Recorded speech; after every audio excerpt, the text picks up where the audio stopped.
Ratusan tahun silam, di tengkuk Gunung Pesagi yang agung, telah berdiri sebuah peradaban tua yang dikenal sebagai Kerajaan Sekalabrak. Sejak abad ketiga, wilayah ini berkembang sebagai pusat peradaban masyarakat Lampung, meninggalkan jejak sejarah seperti prasasti Buluk Tenuar yang masih dikenang hingga kini.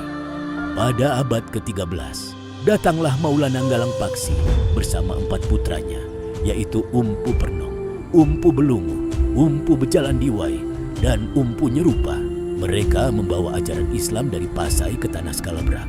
Setelah melalui perjalanan panjang dan peristiwa besar dalam sejarah, lahirlah Kerajaan Paksi, Pak Sekalabrak, yang menandai masuknya Islam di bumi Lampung. Pada masa kepemimpinan Pangeran Singadiraja, dibangun sebuah pesanggrahan di Liwa sebagai tempat persinggahan para sultan, Saibatin, yang melakukan perjalanan adat menuju Bengkulu, Palembang, maupun wilayah lainnya. Di masa berikutnya, berdirilah Gedung Dalom yang menjadi pusat pemerintahan adat dan kebesaran Kepaksian Pernong.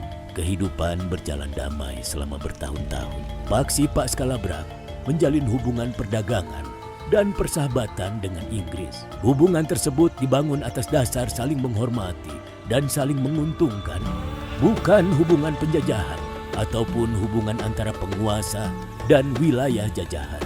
Pada tahun 1799, Inggris menjalin perjanjian konsesi monopoli dengan Paksi Pak Sekalabrak bersama para dalom di wilayah pesisir barat. Sebagai simbol persahabatan dan penghormatan, Inggris menyerahkan sebuah pusaka yang dikenal sebagai pedang alit. Pusaka ini menjadi saksi hubungan baik yang terjalin antara kedua pihak pada masa itu. Namun keadaan berubah ketika terjadi perjanjian antara Inggris dan Belanda pada tanggal 17 Maret 1824. Dalam perjanjian tersebut, Bengkulu diserahkan kepada Belanda, sementara Inggris memperoleh Singapura dan Malaka. Peristiwa ini menjadi titik penting yang mengubah peta kekuasaan di kawasan Sumatera bagian selatan. Setelah peralihan kekuasaan tersebut, Belanda menganggap wilayah Bengkulu beserta daerah-daerah di sekitarnya, termasuk Sekalabrak, sebagai bagian dari wilayah yang turut beralih kepada mereka. Padahal, bagi masyarakat Paksi Pak Sekalabrak, hubungan dengan Inggris selama ini hanyalah hubungan perdagangan, persahabatan, dan kerjasama yang setara. Perbedaan pemahaman inilah yang kemudian menimbulkan ketegangan, sebuah kesalahpahaman yang perlahan berkembang menjadi konflik dan kelak membawa Sekalabrak memasuki salah satu peristiwa paling berat dalam perjalanan sejarahnya. Di masa kepemimpinan Pangeran Alip Jaya, terjadilah peristiwa yang meninggalkan luka mendalam dalam sejarah Kepaksian Pernong. Gedung Dalom diserang dan dibakar oleh Kompeni Belanda. Kobaran api yang sangat besar disebut terus menyala selama 7 hari 7 malam, menghanguskan berbagai pusaka dan perangkat adat kerajaan. Di antara pusaka yang hilang terdapat gelintang kemahau dan gung gajah mehu yang terbuat dari emas. Namun sebuah kisah luar biasa hidup di tengah masyarakat. Saat api masih berkobar, terdengar alunan gamelan yang berbunyi tanpa henti, seolah bergerak menuju perbukitan Sekmawon. Dari peristiwa itulah lahir tabuhan sakral yang dikenal sebagai Labung Angin, warisan budaya yang tetap dilestarikan hingga hari ini. Dari sekian banyak pusaka yang musnah, hanya 2 yang diketahui tetap terselamatkan, yaitu pedang Keliwang Batu Handap dan keris pusaka Batu Handap.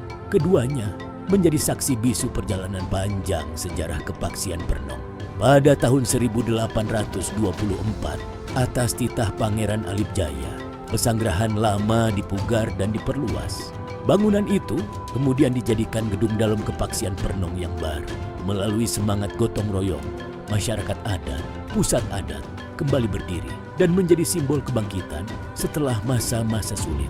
Sejak saat itu, Gedung Dalom kembali menjadi pusat kehidupan adat, musyawarah, upacara adat, dan berbagai tradisi leluhur terus berlangsung.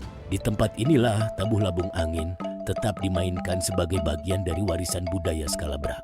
Selain menjaga adat dan warisan leluhur, Kepaksian Pernong juga melahirkan tokoh-tokoh yang mengabdikan hidupnya bagi bangsa dan negara. Salah satu tokoh penting dalam perjalanan sejarah tersebut adalah Ki Akmal Dalom Raja Kapitan.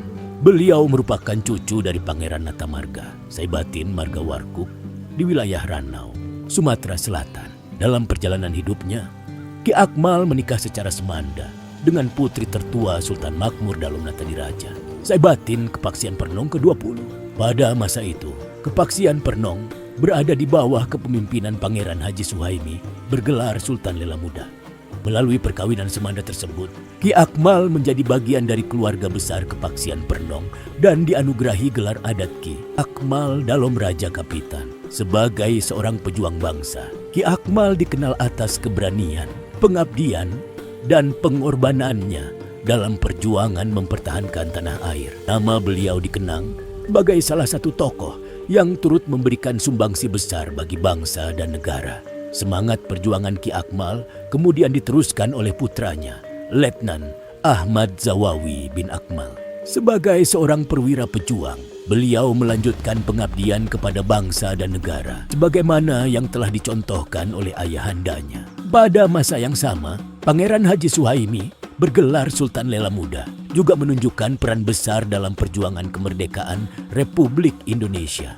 Beliau pernah menjabat sebagai Bupati Perang Lampung Tengah, wedana perang yang memimpin perlawanan rakyat Bukit Kemuning di front utara, turut membentuk Angkatan Pemuda Indonesia, serta ikut bergerilya mempertahankan kemerdekaan di berbagai wilayah Lampung. Atas jasa dan pengabdiannya kepada bangsa dan negara, beliau tercatat sebagai tokoh yang menerima penyerahan kedaulatan Belanda pada tahun 1949, sebagaimana tertuang dalam tanda jasa pahlawan yang ditandatangani langsung oleh Presiden Republik Indonesia, Insinyur Soekarno. Jejak perjuangan tersebut kemudian diteruskan oleh putra tertuanya, Letnan Pangeran Maulana Balian, bergelar Sultan Sempurna Jaya. Sejak usia 16 tahun, beliau telah terjun ke medan perjuangan sebagai Faantrik dan memimpin Front Kemelak dalam perebutan kota Batu Raja. Dalam salah satu pertempuran di wilayah Kemarung, beliau berhasil lolos dari penyergapan pasukan Belanda. Perjuangannya berlanjut sebagai Danton Mobile Troops bersama Yon 2001 Garuda Hitam dalam operasi pendaratan di Pantai Ambon untuk merebut Benteng Victoria serta operasi pendaratan di Pulau Saparua pada tahun 1950.